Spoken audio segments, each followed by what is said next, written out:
Saudara-saudariku yang terkasih, salam damai sejahtera berkat dalam.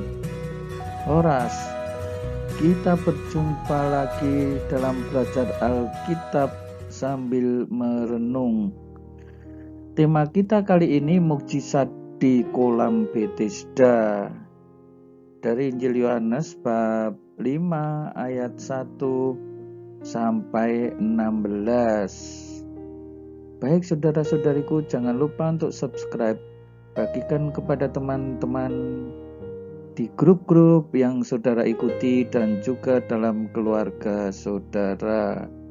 Boleh juga dijadikan status di WhatsApp Anda. Saudara-saudari yang terkasih, sesudah itu ada hari raya orang Yahudi dan Yesus berangkat ke Yerusalem. Nah, ini rupa-rupanya di sekitar perayaan hari raya. Di Yerusalem dekat pintu gerbang domba ada sebuah kolam yang dalam bahasa Ibrani disebut Bethesda. Ada 5 serambinya. Apa ini pintu gerbang domba? Mari kita belajar ya. Nah, ini gambar pintu gerbang domba. Ya, pintu gerbang domba atau gerbang domba itu salah satu pintu gerbang kuno di tembok pertahanan Yerusalem bagian timur laut ya, sebelah utara Bait Allah. Nah, ini disebut pintu gerbang domba karena melalui gerbang inilah domba-domba yang biasa digunakan untuk kurban penebusan dosa digiring menuju ke Bait Allah. Ya, jadi inilah tempat lewat domba-domba untuk domba kurban yang akan dipersembahkan di Bait Allah nanti. Lalu yang satu tadi adalah kolam Bethesda. Ya, ini rupa-rupanya kolam ini sudah runtuh ya. Ada sebuah kolam air dekat pintu gerbang domba tadi, ya, dikelilingi oleh 5 serambi. Nah, ini yang tidak terlalu jelas ya, tapi ada serambi-serambinya di sini dan ini dikaitkan dengan mukjizat penyembuhan di kolam Bethesda menurut Injil Yohanes. Abad 19, arkeolog menemukan bekas-bekas kolam yang cocok dengan penggambaran Injil Yohanes. Nah, itu berarti memang sebelum ini rupa-rupanya area ini menjadi tidak jelas ya, mungkin karena tertimbun atau apa. Karena sudah sangat kuno, itu tidak berbeda dengan ya dulu Candi Borobudur konon pernah tertimbun semacam itu. Sekarang kita melanjutkan.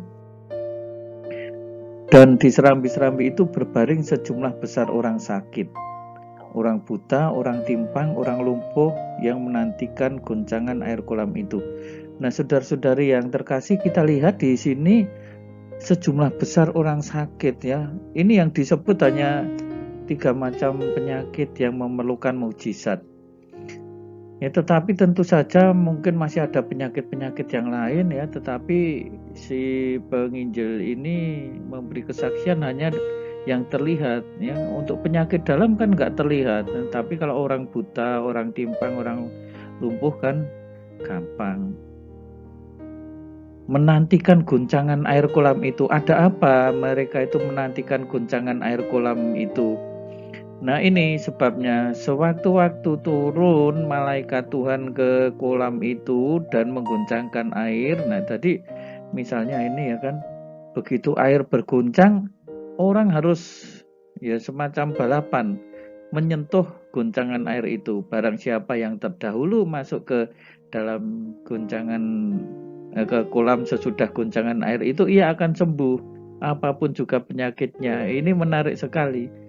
Ya, tetapi ya saya kurang tahu bagaimana orang buta ini akan bisa disembuhkan karena dia tidak melihat goncangan air.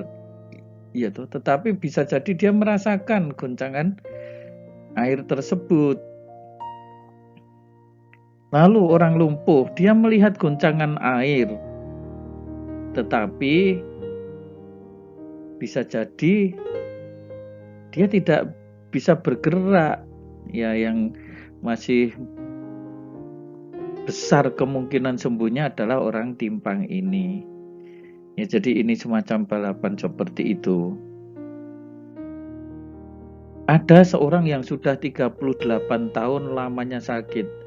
Coba saudara-saudari membayangkan seseorang sampai selama 38 tahun sakit.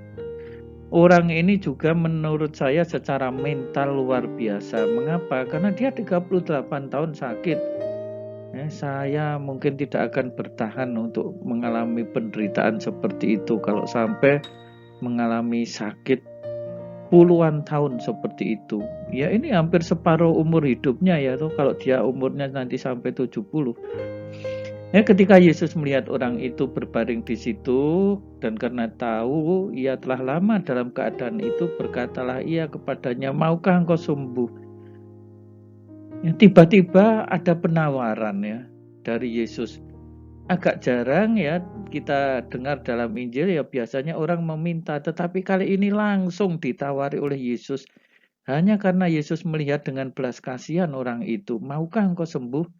Ya tentu saja ya, jawaban orang itu, "Tidak ada Tuhan orang yang menurunkan aku ke dalam kolam bila air bergoncang." Ya, tadi kan kita tahu ya, setelah goncangan harus segera turun ke kolam supaya mendapat mukjizat. Sementara dia mulai bergerak ya karena dia lumpuh, ya maaf ya, ngesot-ngesot itu ya, berjalan tertatih-tatih dengan tangannya, orang lain sudah lebih dahulu turun. Maka penawaran Yesus ini sebuah hal yang sangat dinantikan dan luar biasa bagi orang tersebut. Kata Yesus, "Bangunlah, angkatlah tilammu dan berjalanlah." Ya, jadi Yesus tidak memasukkan dia ke kolam itu, tetapi langsung disuruh bangun, "Ayo bangun, angkat tilammu dan berjalanlah." Ya, saat itu sembuhlah orang itu. Ya, mengapa orang itu sembuh? Karena dia percaya. Ini tadi mengatakan, "Tuhan, tidak ada yang membawa aku ke kolam kalau air itu bergoncang." Nah, saudara-saudari yang terkasih, kita bisa melihat di sini betapa Yesus itu berbelas kasih ya.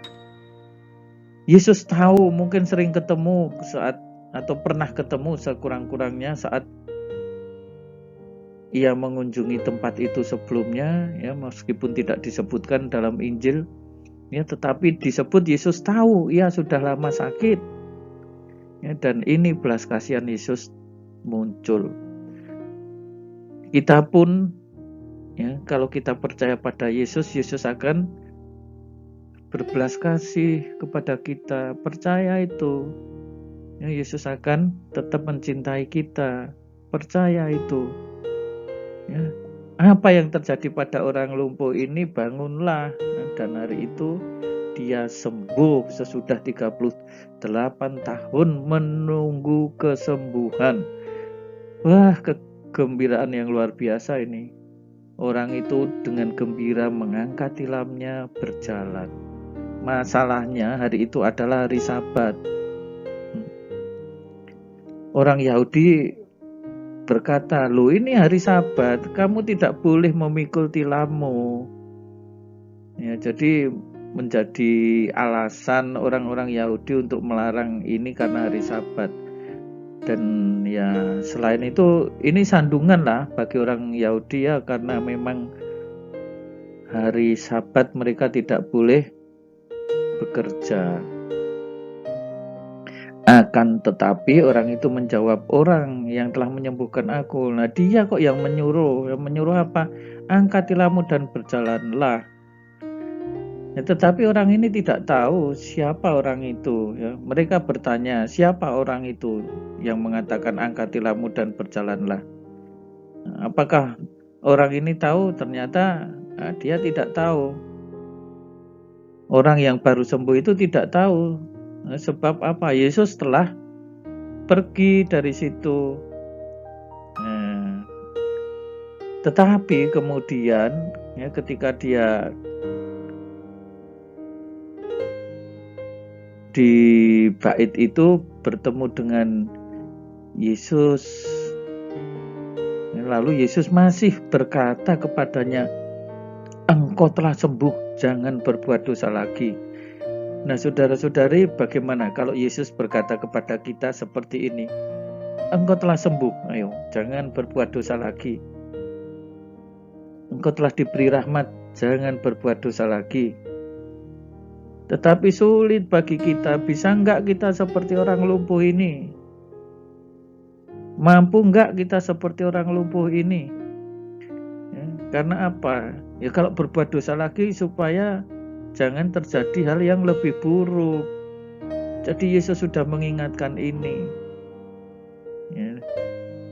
Tidak dijelaskan lalu seperti apa, ya, tetapi seperti apa yang terjadi pada orang itu, apakah mengikuti nasihat Yesus atau tidak. Tetapi ini bisa menjadi renungan bagi kita, ya, jangan berbuat dosa ketika Tuhan sudah memberi begitu banyak anugerah kepada kita. Ketika Tuhan telah menyembuhkan batin kita, mungkin kita secara fisik tidak sakit, tetapi batin kita ini loh perlu disembuhkan. Yang sudah disembuhkan jangan berbuat dosa lagi, supaya tidak terjadi hal yang lebih buruk. Orang itu keluar lalu menceritakan kepada orang Yahudi. Jadi begitu keluar dari bait Allah, orang itu cerita, itu ternyata yang menyembuhkan aku Yesus. Karena itu orang Yahudi berusaha menganiaya Yesus. Nah, saudara-saudari, ini aneh ya. Meskipun kejadiannya pada hari Sabat, ya, karena ia melakukan hal itu di hari Sabat, tapi ini kan perbuatan baik, ini kan menyelamatkan nyawa orang, ya, ini menyembuhkan orang, ya, tetapi hanya menyembuhkan saja ternyata menjadi sandungan. Mana yang diperbolehkan, ya, berbuat baik atau berbuat jahat? Ya jelas berbuat baik, tetapi ketika ia berbuat baik, ketika Yesus berbuat baik, orang lalu malah berusaha untuk menganiaya. Ya, kebaikan tidak selalu dibalas dengan kebaikan. Maka kalau itu terjadi pada kita pengikut Yesus, tetaplah berbuat baik. Jangan kendor untuk berbuat baik. Ya, setelah Yesus diancam untuk dianiaya, apakah ia lalu tidak berbuat baik? Ia tetap berbuat baik. Itu yang harus kita ikuti, jangan sebaliknya. Baik saudara-saudariku yang terkasih, selamat merenungkan dan belajar Alkitab. Tuhan Yesus memberkati. Jangan lupa untuk subscribe, bagikan kepada teman-teman dan juga saudara-saudari kita di grup-grup yang saudara ikuti. Tuliskan pengalaman saudara di kolom komentar. Tuhan Yesus memberkati selalu. Saudara-saudari sekalian, pekerjaan saudara, keluarga saudara dinaungi, dibimbing, dan diberkati oleh Allah yang Maha Kuasa, Bapa dan Putera dan Roh Kudus. Amin.